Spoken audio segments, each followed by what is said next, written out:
Good morning. This is Father Stephen Kelly from St. John's Church in Detroit. We're continuing our series of daily morning meditations where we generally look at one or another of the lessons that are assigned for morning or evening prayer, what is known as the daily office lectionary. Today from Monday, let's take a look at the lessons assigned from St. Mark's Gospel, chapter 12, beginning at verse 18. Then come unto him the Sadducees, which say there is no resurrection. And they asked him, saying, Master, Moses wrote unto us, if a man's brother die, and leave his wife behind him, and leave no children, that his brother should take his wife and raise up a seed unto his brother. Now there were 7 brothers, and the first took a wife, and dying left no seed. And the second took her and died, neither left he any seed, and the third likewise. And the 7th had her and left no seed. Last of all the woman died also. In the resurrection, therefore, when they shall rise, whose wife shall she be then? And all 7 had her to be wife.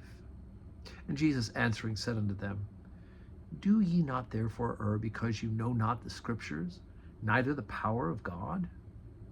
For when they shall rise from the dead, they neither marry nor are given in marriage, but are as the angels which are in heaven.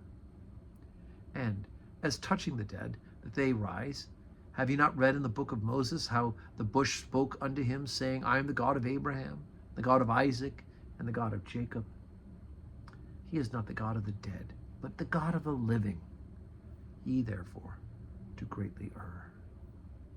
Okay, so it's funny. Jesus first of all says you don't know the Scriptures to the Sadducees, because the Sadducees actually only accepted the first 5 books of the Bible as Scripture. So all the book teaching of the prophets and the kings and judges and Job, all the rest of the books of the Bible, the Psalms, are not considered to be Bible. And so, of course, so he does give it to them that way. And of course, we have a hope for what heaven looks like, but we can't even begin to fathom what ridiculously wonderful and marvelous heaven is going to be, right? That there's nothing more joyous, more glorious than being in the presence of God. And so things like being married, right, is not at all an issue. It's not at all an issue of how this happens, right? Because in heaven, there's no need for us to have a partner.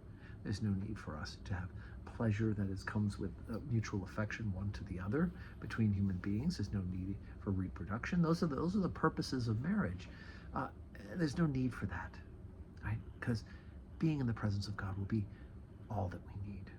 Will we see our spouses in heaven? I sure hope so, right? Will we be with those we love in heaven? I sure hope so. But will we have a sense of what that will be like?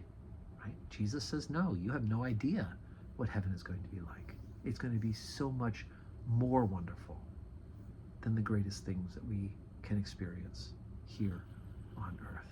So Jesus takes the Sadducees and puts them down. Right? He gives the Pharisees a hard time for them prescribing extra on top of and the law and not keeping it themselves. He gets on the Sadducees, and the Sadducees make up these ridiculous questions. It always reminds me of the people who say, well, if God's so omnipotent, could he make a rock that's so large he himself couldn't lift it, right? It doesn't matter. Why do you care? You don't care. You don't care about his omnipotence because you don't want to believe. The Sadducees didn't want to believe, and so they make up this ridiculous story, not understanding the Scripture. So today's Monday. We have a 12:15 Holy Communion today, and there will be 4 o'clock evening prayer in the Ministry Center. And I hope that you can join us for worship, and if not, well then join us online and worship with us. And may God grant us a Monday that's full of blessings.